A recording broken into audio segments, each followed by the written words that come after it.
Okay. So good morning, all of you. In last lecture, we talked about spring. Am I audible? Yes, sir. Okay. We started with the spring topic, and if you remember, we discussed types of springs. Yes, which topic we discuss? Anyone?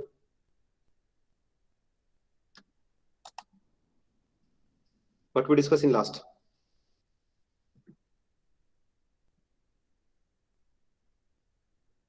We discussed types of spring, what is spring, its applications, then different terminologies related to spring like solid length, free length, compressed length, then types of ends we discussed for springs. Likewise, we discuss different topics related to basics of springs. Today we are going to discuss materials and design of a helical spring. So, in materials of a spring, generally springs are made from oil tempered carbon steel wires containing 0.6 to 0.7% of carbon and 0.6 to 1% of manganese. So generally we use oil tempered carbon steel for springs, and the percentage I mentioned here.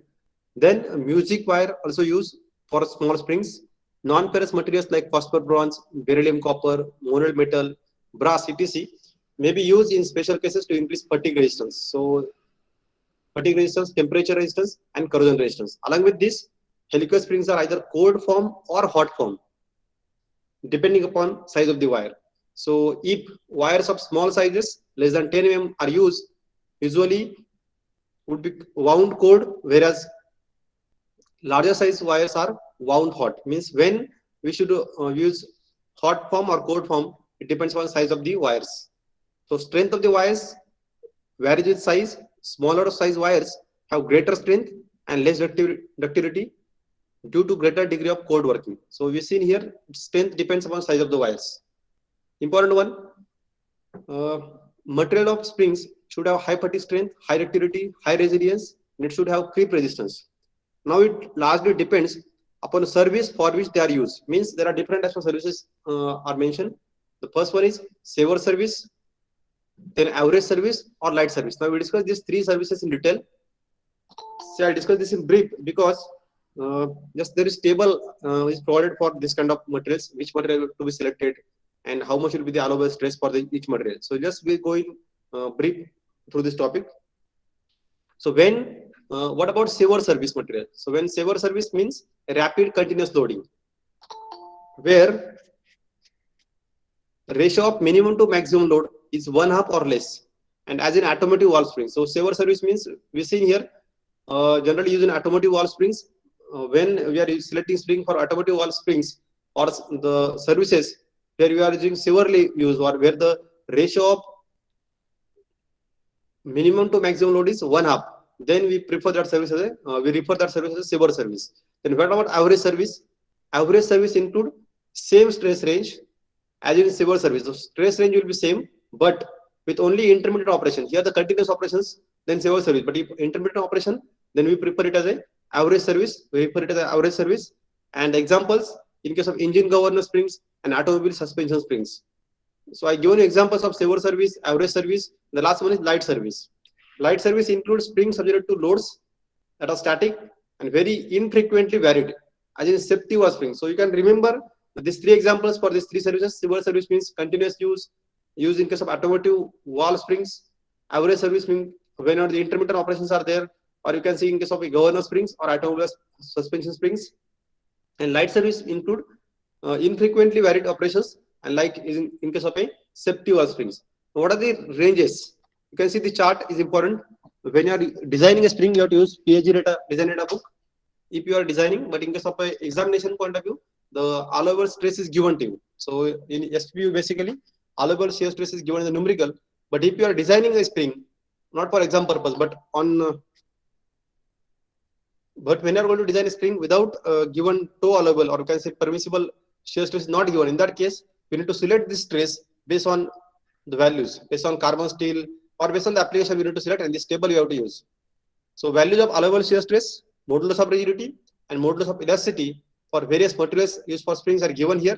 You can see when the material is carbon steel and having different diameters, for each diameter range depends upon service for which it is used. Let's say it is for severe service, average service, or light service. Let's suppose we have to select a carbon steel material, and the diameter of the wire is, let's say, 7 mm. So when it is varying from 7 mm means it will be in the range of 4.625 to 8 mm, and depends upon service. Suppose it is used for average service, then our toe allowable is 420. So based on our service, that is saver, average, or light service, and based on the material that we are using, also based on diameter, we are going to select the toe allowable. The modulus of rigidity is 80, in this case kilonewton per meter square, while elasticity is 210. So likewise, different applications we have to select different ranges based on this table. So you need to refer this table. You may take screenshot of this table for selection of material. So I just talk about selection of material. Next important part of the today's lecture is design of a spring. And for when we seen we're going through design of spring, we need to think about stresses in helical springs. So let's say consider a helical compression spring made of circular wire and subjected to axial load W. So we are going to select a helical spring like this, having circular cross section, wire diameter is D, coil diameter capital D, and axial load is W. So when this kind of spring we consider, then the forces acting on the springs are axial load, and along with this twisting moment T is acting. So different terms that I already told you. D is mean coil diameter, small d is wire diameter, N is number of active coils, because along with active coils there are some inactive coils. So total number of coils, let's say NT or N dash, will be equal to number of active coils plus 2, depends upon end. If the square and ground end, then N is equal to N plus 2. But if it is for plane ends, it will be N only. Then G is modulus of rigidity, W is axial load, tau is maximum shear stress induced in the wire. C is spring index, already defined, D by D. Pitch of the coil is P, and delta is deflection of the spring. So all terms are known to you. That is capital D is mean wire diameter, small d is wire diameter, D is coil diameter, N is number of active coils, G is modulus of rigidity, W is axial load, tau is maximum shear stress, C is spring index, P is pitch, and delta is deflection. So these terms we need to remember for solving numericals or when you see going through design of spring. Now, what we consider is, remember this diagram. This is three-bird diagram showing the wire is subjected to torsional shear stress and a direct shear stress. So a spring, that is basically helical spring, is subjected to two stresses. One is torsional shear stress, that is due to twisting moment T, and a direct shear stress due to this load W. So torsional shear stress due to this twisting moment T, and direct shear stress due to W. So there are two types of stresses that act in a helical compression spring. One is torsional shear stress, another one is direct shear stress. Remember, even though name of the spring is helical compression spring or helical extension spring, there is no compressive stress or tensile stress acting. But in this spring, torsional shear stress and direct shear stress is acting. So remember, we are saying helical compression, helical extension, but according to name, we can't say there will be compression stress or extension stress. Stress induced in this kind of spring is two stresses. Now we are discussing. One more is we will discuss later on. So now we discuss two stresses. One is torsional shear stress due to twisting moment T, and a direct shear stress due to load W.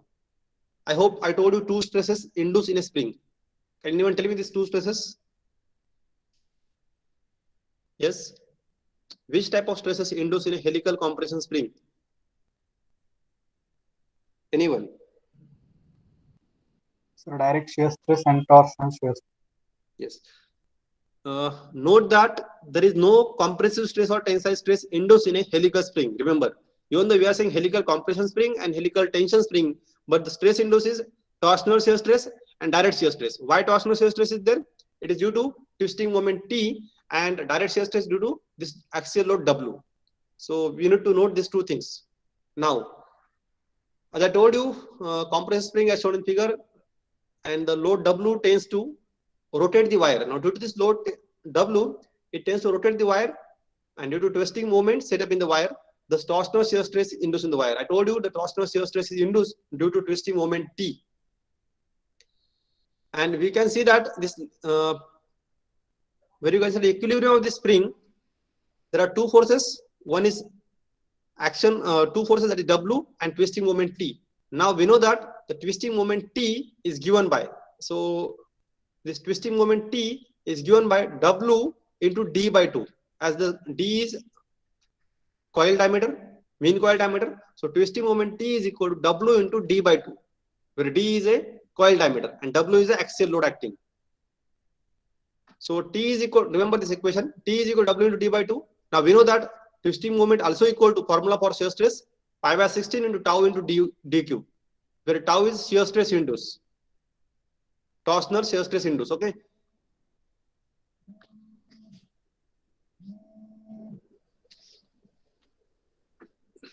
Now,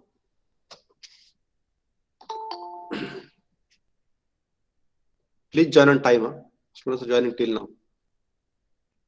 So I told you, the due to twisting moment T, there will be a torsional shear stress, and the torsional shear stress is given by, you can see tau is equal to, if you simplify this equation, then it is equal to 8, because this 16 divided by 2, it will be 8 WD upon pi into D cube. So this is equation for a torsional shear stress. Nikhil Biradar. Hello? Nikhil.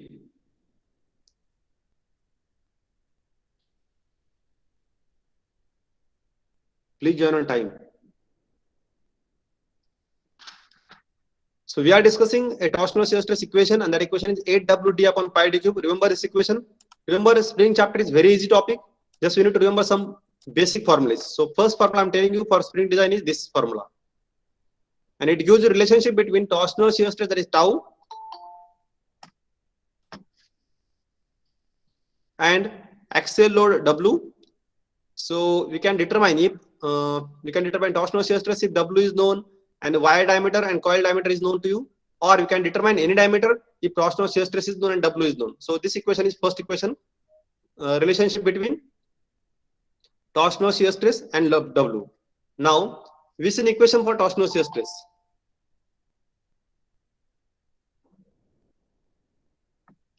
In addition to torsional shear stress, I told you following stress also act in the wire, and that stress are direct shear stress due to load W, and one more is there, due to curvature, there will be stress due to curvature if it also act. So along with torsional shear stress, that is equation 1, we have direct shear stress as well as stress due to curvature effect of the wire. Now that too we need to discuss. So I told you one stress, that is direct shear stress, sorry, torsional shear stress, equation is 8WD upon pi D cube. What is W in this case? Yes, what is W? Sir, load. Load acting. What is D? Capital D? Mean coil diameter. What is small d? Wire diameter. Okay. So if these things are known to you, we can determine torsional shear stress, or reverse also we can do. We can check for safety. Now we need to determine two other stresses. One is direct shear stress due to load W, and one more is that is stress due to curvature of the wire. So let's say find out the first one, that is direct shear stress due to load W, and to find this direct shear stress due to load W, we know it is direct stress. So tau is equal to tau 2. We are saying it is direct shear stress is equal to load upon cross sectional area, because it is acting on the wire. You can see here this one due to this force, or you can say direct shear stress acting here on the wire cross section directly. So load upon cross sectional area. So load upon cross sectional area of the wire is of diameter D, that is small d. Hence cross sectional area is equal to pi by 4 into D square. So this is your equation for tau 2, that is for direct shear stress, and the equation is 4 times W upon pi d square. We determine first equation for torsional shear stress, second equation for direct shear stress. So we know two stresses now. So resultant stress or resultant diagram of torsional shear stress and direct shear stress we can draw based on these two equations. So till now I told you two equations. One is two equations for one is for direct shear stress, other is for torsional shear stress. The formula is for direct shear stress it is 4W upon pi d square, and for torsional shear stress it is 8WD upon pi d cube. Now when we combine these two stresses, then we get resultant diagram. Now observe carefully. These are the important diagrams. The first diagram represents torsional shear stress. Okay, for a wire diameter D, and you can see the torsional shear stress varying in linear fashion. At end, it is having maximum value, while at the center it is having minimum value. And you can say this is torsional shear stress. Now, along with this stress, one more stress is acting, and that stress is nothing but a direct shear stress. So, direct shear stress is nothing but it is uniform throughout the diameter. Now, if we combine these two, then you can see the resultant stress on a cross section, you can say on a wire diameter D is given by this diagram. So this one is a, you can say this one is a resultant diagram, resultant stress of first two that we discussed. These two we discussed, one is torsional shear stress, another one is a direct shear stress. So resultant stress due to torsional and direct shear stress is given by this. We can see the resultant stress is more at the inner edge, while at the outer edge it is having some less value. Now, along with this diagram, if you add curvature effect, equations we see later on. So, this is combination of these two. The first one, that is torsional shear stress, and this one is the direct shear stress. Now, along with these two, if you add curvature effect of the spring, then the resultant stress, which is combination of torsional shear stress, direct shear stress, and curvature shear stress, is given by this diagram. You can see still this stress, the resultant stress is more on the inner side, while it is less on the outer edge. So resultant stress is more, which is combination of direct shear stress, torsional shear stress, and curvature stress, is more on the inner side and the less on the outer side. That's what we conclude from these diagrams. Remember these diagrams where it must be known to you where the stress will be more. So if you consider curvature effect, then the stress will be more at the inner edge, while it is less at the outer edge. Now these are the equations we just discussed now. So direct shear stress is given by tau is equal to, so you can see here tau resultant direct shear stress due to torsional shear stress and direct shear stress, nothing but resultant of these two. And why this plus minus sign? What this plus minus sign indicate? Remember till now in these equations we are not considered curvature effect. That is considered later on. So these two equations indicate only direct shear stress and torsional shear stress, resultant stress. So positive, if you take 8WD upon pi d cube plus 4W upon pi d square, if you consider plus, this positive sign is used for inner edge, while the negative sign is used for outer edge. As we've seen that the inner edge stress is more, while that the outer edge stress is less. So positive sign for inner edge and negative sign for outer edge. Hence stress is maximum. So if you need to determine maximum stress or resultant stress, which is maximum, it will be at inner edge of the wire. Remember this thing. So maximum stress, if you need to find out, you need to add these two, that is plus, and it is at inner edge. So we can see the maximum stress induced in the wire, which is at inner edge, is given by torsional shear stress plus direct shear stress, and the torsional shear stress is 8WD upon pi d cube plus because we are finding at inner edge and it is plus, so plus 4W upon pi d square. So if you take common terms, what we take common is 8WD upon pi d cube we take common. So this term we take common. If we take this term common, then in bracket we get 1 plus D upon 2D. Now we know that what is this D upon D? Yes, what is this term? We defined this term in the earlier lecture, in the last lecture. Sir, spring index. Yes, but spring index is capital D upon D or small d upon D? Capital D upon small d. Yes. So what we can write here, hence we can simplify it as 1 plus, yes, What I can write here? Sir, 1 upon C, 1 upon 2C. Okay. Yes. So 1 plus 1 upon 2C we can write. Okay. So this is your, so if you write this equation, if you see in this equation, this is your resultant stress. That is tau, which is combination of direct shear stress and torsional shear stress. So this 1 plus 2C, it is nothing but shear stress factor, because, and we call it as Ks. So our resultant equation is Ks into 8WD upon pi d cube, where you consider only direct shear stress along with torsional shear stress. So what is Ks? Ks is a constant called the shear stress factor, and it is equal to 1 plus 1 upon 2C. So if you can see from this equation, you can see that effect of direct shear stress is appreciable for springs of small index, small spring index C. If you draw the diagram, we come to know how this Ks and 2C relationship is. You can draw a graph based on this. And remember, while deriving this equation, we neglect the curvature effect. If you consider curvature effect, instead of Ks, we need to consider one more, that is a Kw. Now, inform your friends, don't join now. Some students are trying to join now, Chinmay, Dhake and all.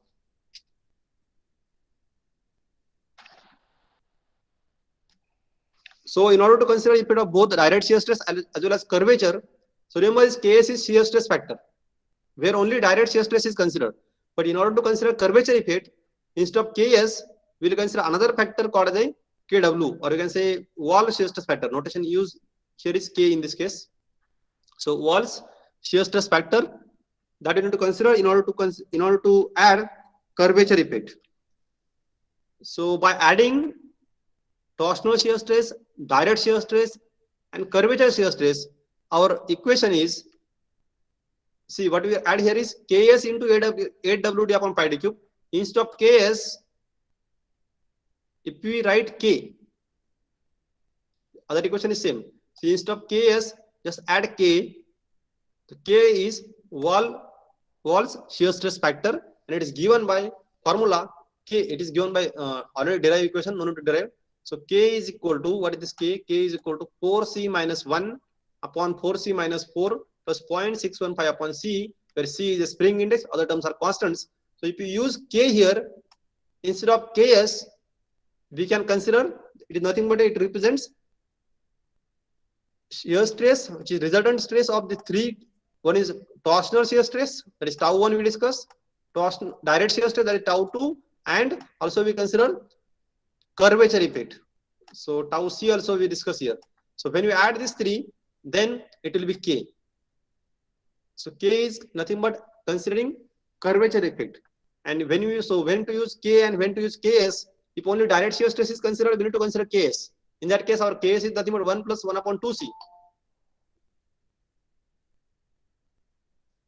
But when we need to consider curvature effect, then it is K, and it is given by K is equal to 4C minus 1 upon 4C minus 4 plus 0.615 upon C. So this is your equation for resultant stress. I told you two equations. One is 8WD upon pi d cube into Ks.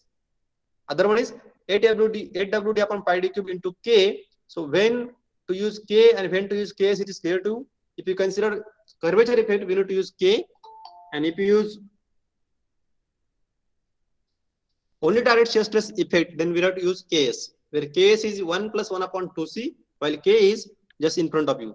So these are the equations for direct shear stress induced in a helical spring.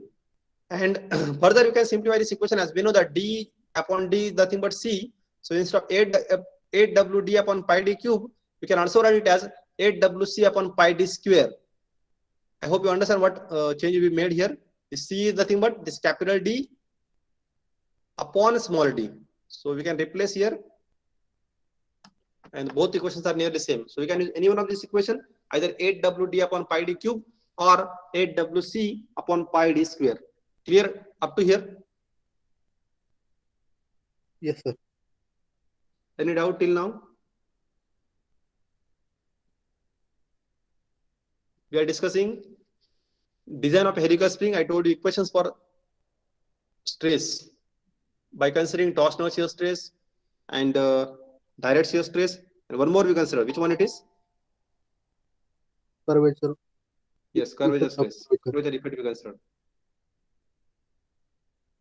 Now, just we determine relationship between load, let's say W, axial load and shear stress. Now we need to find out deflection and relationship between deflection and stiffness, we can say. So deflection of the helical spring we need to find out, and to find out that what we consider is just we'll discuss now. So in the previous session we discussed about maximum shear stress developed in the wire. Now we know that total length of the wire, because when you consider wire means I'm saying total length of the spring, we can say is nothing but length of the one coil. There are number of coils, we say number of coils are n. So length of the one coil into number of active coils. So total length of the spring or total length of the wire we can say is equal to length of the one coil into number of active coils. So length of the one coil is pi d and number of active coils are n. So if number of active coils are n, then total length of the wire is pi dn.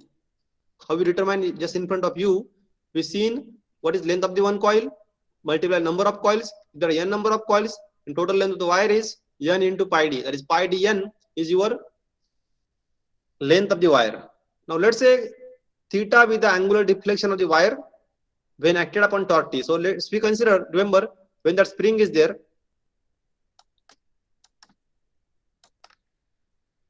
means suppose likewise the spring is here in this way. If we consider the spring as a single wire like this, then we know that number of coils, let's say one coil, two coils, three coils, so there are n number of coils, each length is a pi d, and so this is nothing but total length of the wire. Let's say we consider this one is a L, and if this wire is subject to some torsional twisting moment T, and due to this twisting moment T on the wire, there will be some angular deflection of the wire, and let's say that the angular deflection is theta. I'm saying angular twist or angular deflection is theta.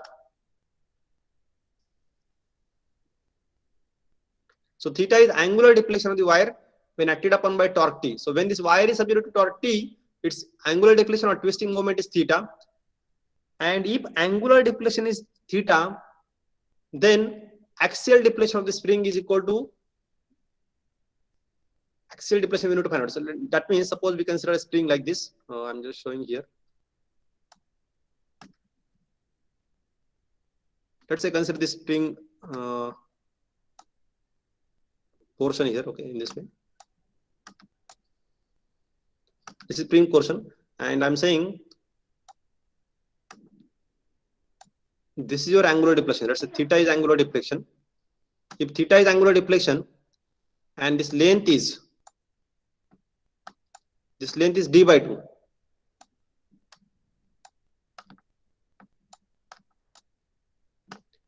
So this is angular deflection. So what will be axial deflection? That is nothing but this much.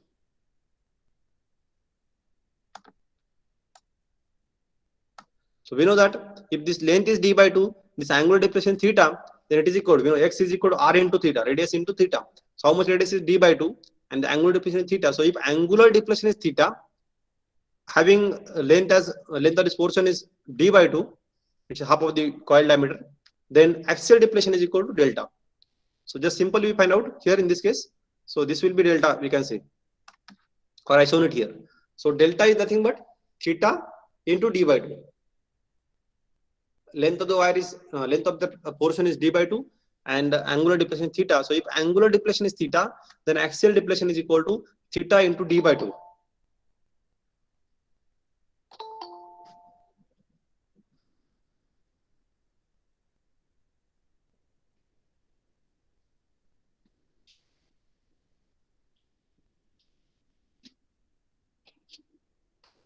Okay, so it is equal to theta into d by 2. And if it is, that means we need to find out now delta equation. So for finding this equation, it is just simple now. We know this torsion equation. Please inform, don't join now. I will not allow anyone. We know that equation is now T by J is equal to tau upon R is equal to G theta by L. So in this equation, theta is known to you. So theta is equal to TL upon G into J, where J is polar moment of inertia, J is modulus of rigidity. If we put this all values here, We know that T is nothing but W into D by 2. L is nothing but pi dn. J is polar moment of inertia, that is pi by 32 into d raised to 4 into G. We put it here. We get simple equation for theta is, that is angular deflection is 16 W d square n upon G d raised to 4. So this is the equation for angular deflection. How you find out? Very simple.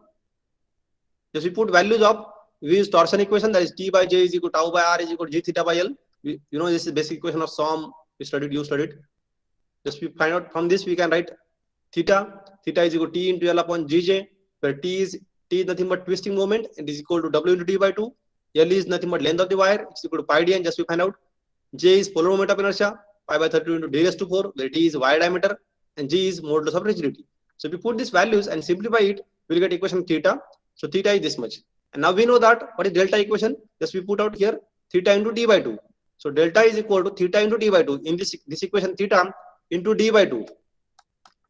Okay, just it written here, you can see. So this one is theta. Delta is equal to theta into d by 2. So if we simplify it, it is d cube n upon G d raised to 4. And instead of d and this d, we can write it as c. So equation is 8w c cube n upon G into d, where this d cube and this d cube get cancelled. Cancel means it will be c. So we can write delta as either 8w d cube n upon G d raised to 4 or 8w c cube n upon Gd. So this is your equation for delta. We need to remember these two equations as it is used to find out deflection. Now along with this, sometimes we need to find out stiffness. And so stiffness of the spring rate is stiffness of the spring, or you can say sometimes it is called a spring rate also. So spring rate or stiffness K is equal to load upon deflection. So K is equal to W upon delta. So just put values here. So what we write here? W upon delta. What is the equation of delta? Delta is 8W into d cube n upon G d raised to 4. And here it is W. So W and this, just put value of delta from this here. We get equation of K. So K is equal to G d raised to 4. We can see here W get cancelled only. G into d raised to 4 upon 8 d cube n, because this 2 also. So we can write here G d raised to 4 upon 8 d cube n. W get cancelled. It is equation for K, and in terms of C we can write it is Gd upon 8 c cube n. So this is equation for K. So very simple to find out delta. Just we consider angular deflection of the spring. Angular deflection is theta. If angular deflection is theta, then axial deflection is delta, which is equal to theta into d by 2. Now just find out theta from torsion equation. Our equation is known to you. Put values of polar moment of inertia T, we get equation of theta. Once you get theta, get delta, and from delta get equation of K, that is stiffness. So we find out K value, delta value, and theta value based on torsion equation. It's very simple. Clear till now? Yes, sir. Yes or no? Just 3 equations we determine.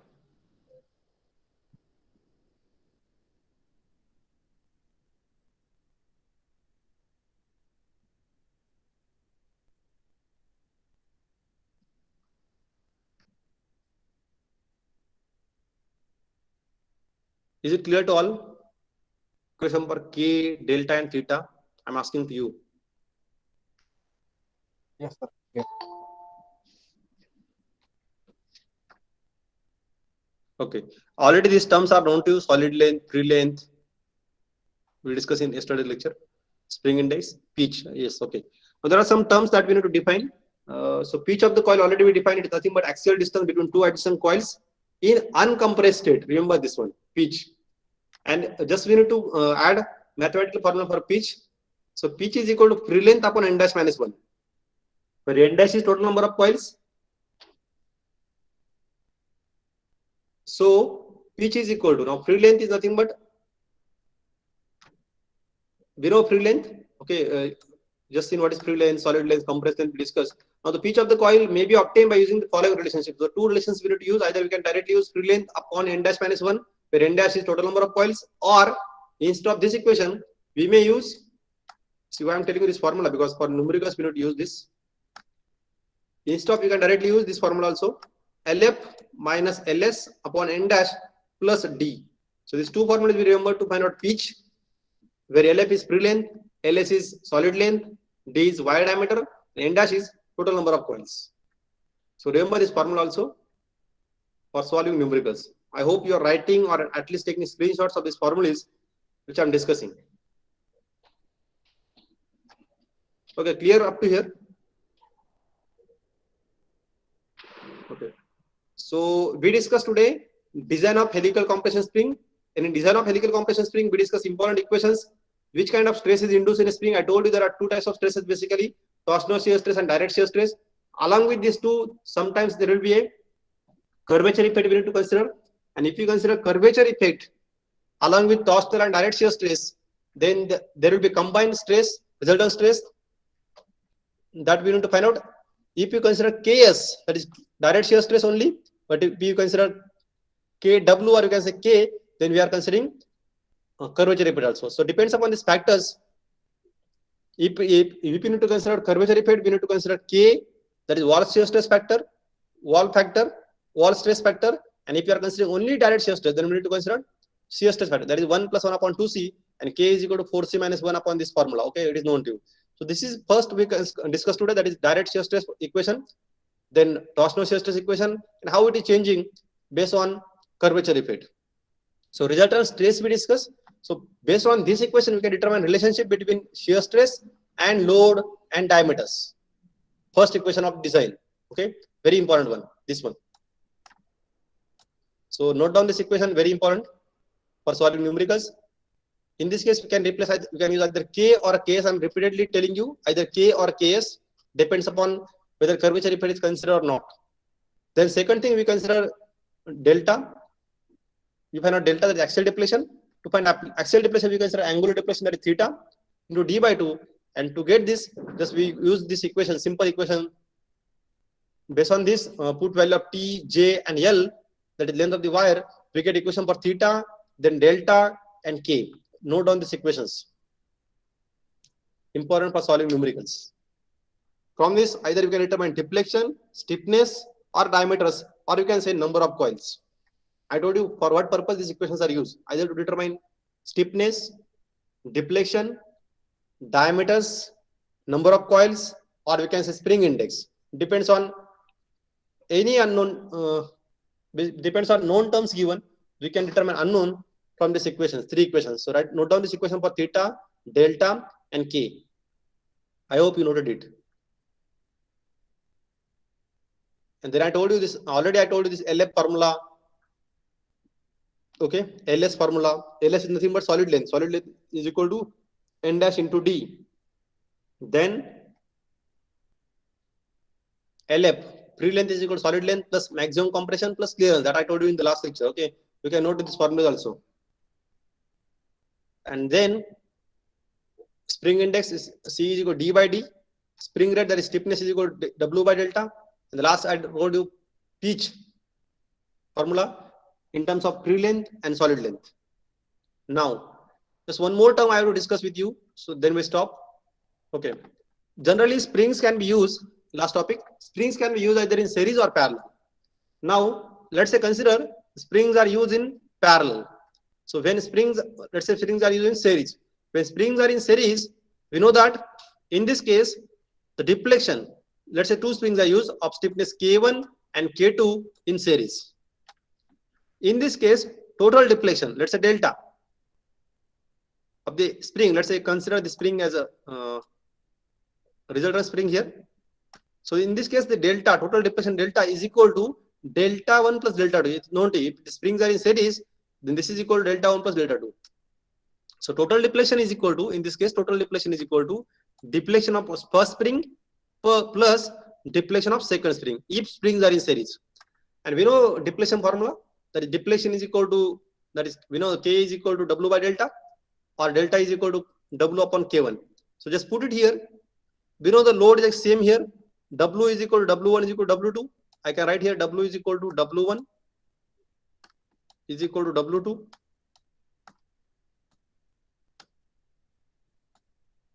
And hence, I can cancel this. Delta is equal to W upon K.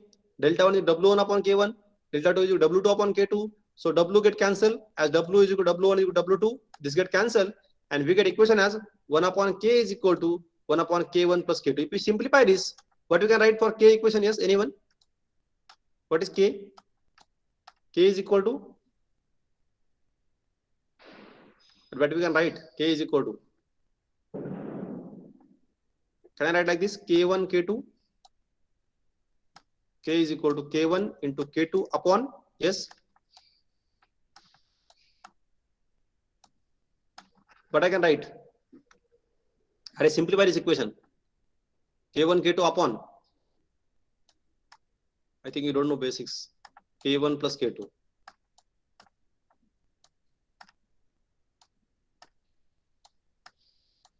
So resultant or equivalent stiffness is equal to K1, K2 upon K1 plus K2 if the springs are in series. So what we did here, just simple. If springs are in series, then total deflection delta is equal to delta 1 plus delta 2. Use this equation. Okay. And then put value of delta. Put value of delta, that is W upon K. W get cancelled, you get this equation. So K is combined stiffness of spring and it is equal to K1, K2 upon K1 plus K2. Now, if they're in parallel, the springs are in parallel. In the last case, delta is equal to delta 1 plus delta 2. But when springs are in parallel, you can write W is equal to W1 plus W2 because total load is shared by these two. So it's nothing but W1, load active on first spring plus load active on second spring. And we know equation again same. K is equal to, you can say stiffness is equal to W by delta, your equation, basic equation. And hence, if it is W by delta, W is equal to K into delta. So now we know in this case, deflection is same. In the last case, loads are same. In this case, delta is equal to, because if we compress the spring, then deflection of the equivalent spring is equal to delta 1 is equal to delta 2. So we can cancel delta 1, delta 2, and finally we get this get cancelled. Sorry, delta get cancelled. Since we get equation as K is equal to K1 plus K2. So when springs are in parallel, equivalent stiffness, combined stiffness is equal to K1 plus K2. And if springs are in series, then equivalent stiffness is equal to K1, K2 upon K1 plus K2. So remember these two formulas. If springs are in series and if springs are in parallel. So for series, it is K1, K2 upon K1 plus K2. Note down this. As well as if it is in parallel, it is K1 plus K2. Clear to all? When springs in series, when springs in parallel.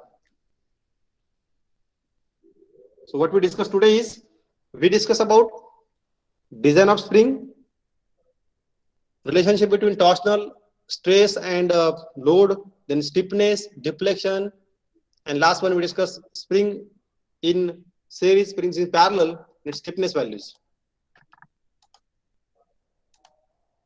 Okay, this is all about for today's lecture.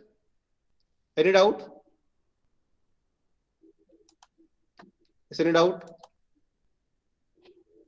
No, sir. Okay. Thank you.